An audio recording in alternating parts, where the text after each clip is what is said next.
23 minutes after 11 o'clock. Thank you for tuning in. If you're old enough to remember the movie The Exorcist, I am. Yeah, but I didn't see it. It was scary. I didn't want to see it. I was a kid. Movie. Anyway, so I remember saying to the kids, because I went with a bunch of kids, I remember saying to the kids that I was with, I said, I don't know, I don't believe there's such a thing. I don't think people can be possessed. And then they said, well, don't you believe in Jesus? And I said, well, yeah. And they said, well, Jesus cast out demons. And so I looked it up. And sure enough, I just had to look it up again because that was a long time ago.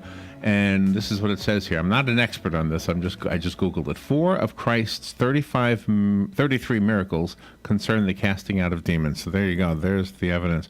R.H. Stavis, Rachel Stavis is on the phone. She's a screenwriter. She writes for TV and film and also for video games.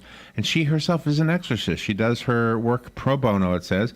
And she's got a book called Sister of Darkness. Let me make sure I put the cover of the book on the podcast here.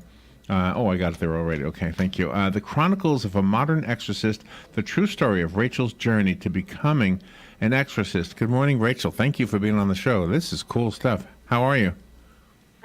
Good. Thank you for having me. Wow, I have so many questions. I wish this was a longer interview. Will the book answer a lot of my questions? Like, in other words, stories that you've actually lived and people you've seen who were possessed? Yes, absolutely. So I was very fortunate with the book, not only to have the stories that I could tell you that, where I couldn't name names because obviously there are a lot of heads of studio clients and celebrity clients and Oscar winners and things like that I can't out. But there were people in there who actually did come forward and share their stories as well. So you get a little bit of both, which is great. So what does it mean to be possessed? And can you tell as an exorcist if somebody is possessed or maybe just is sick? Yeah, so the weird, crazy thing about me, many things, right? But one of the things that is different about me is that when I was a child, I could see entity with my eyes. So in other words, when children were like, there's a monster in the closet, there's a monster under the bed, for me those monsters never went away. And as I got older, I tried to tune that out and live a normal life, and then as I got older, even still, it became pretty impossible to do. So at that point, I had to figure out what I was going to do with that gift or curse or whatever you want to call it, and that's kind of what led to this. So for me, it's actually quite easy because I can see what people have attached to them. So are they demons? Are there actually demons living inside other people's bodies?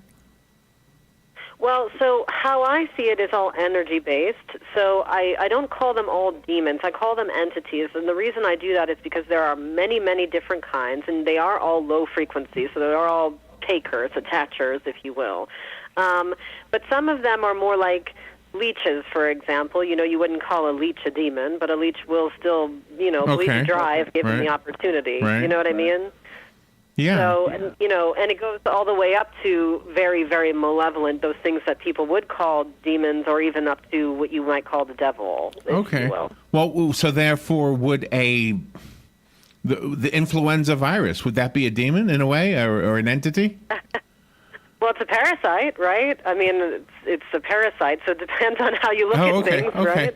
So how do you cast them out then? I could have used that a month ago. How do you cast them out? Well, how entity attaches in the first place is through low-frequency energies. So, we're walking around with energy going on. We have energy we put out into the world, energy that we give ourselves through self-talk and all of these things. And when we go through a trauma, that energy takes a hit, and we get lower and lower, and we tend to stuff that down into the body and spirit. And that's how entity attaches. It's looking for low frequency. So in order to get that out, you actually have to work with entities that are high frequency, because just like there are low, there are high. So, everything that people call angels, spirit guides, archangels, all of those things are high frequency beings that give, as above, so below, right? Something takes, something gives. And so what I do is I flood the body and spirit with that high frequency energy to make that low frequency entity come out. Wow. And is it possible, Yeah. I hate to ask you to speculate, and so I'm going to apologize for this, but is it possible when we hear about somebody doing something horrendous like shooting people at random, And then you hear their neighbors and their mothers say, "Oh my gosh, this isn't him." Is it possible that those people were possessed at that moment? Sometimes it is. Unfortunately, to say that, and that's not to take responsibility away from someone for their actions. Right, but yes, there's always, people are suffering, right? If you're in low frequency space, it's because you're suffering. There's something going on, even under the surface, unconsciously, that you're suffering with. And that's what entity is looking for. And so entity can make all that suffering worse. And yes, it can unfortunately lead to things like that. It can lead to suicide. It can lead to a lot. You made me think something just now when you said that. If the message of Christ is to have faith, in other words, stop worrying, have faith, then whatever suffering you're going through will be elevated simply by having faith.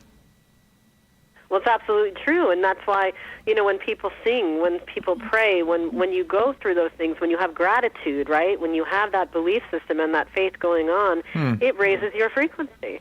It absolutely does. My gosh, this is so fascinating and such a short interview. Rachel, I have a book here I have the book here, Sister of Darkness. Call me, not you, Rachel, but somebody else. If you want the copy that Rachel sent me, please call me. You can have it. It's called Sister of Darkness. The rest of us have to buy it. I did find it on Amazon. Do you have a website, Rachel? I'm so behind the times. I don't, but I'm actually on Instagram and Twitter. I'm very accessible. It's just R.H. Stavis, just like my name. That's not behind the times. That's awesome. All right. I think websites are behind the times, actually, if you want to know the truth. I think so, too, right? Yeah. All right. I found it on Amazon. I see some people calling for the book. All right. We'll take a little break. We'll be right back. Thank you so much, Rachel.